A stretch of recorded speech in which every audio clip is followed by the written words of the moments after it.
I'll win this case. You're right. You gave me money to buy tickets. I used it for something else. What I use it for is none of your business. Oh, is that what you're saying now? Yeah. You're ingrate.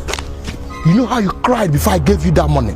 Oh yes, I remember how I cried like a baby. Please give me money. Yeah, I remember. But guy, come.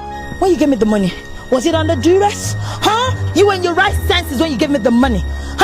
I took it from you. I didn't steal it from you, yeah?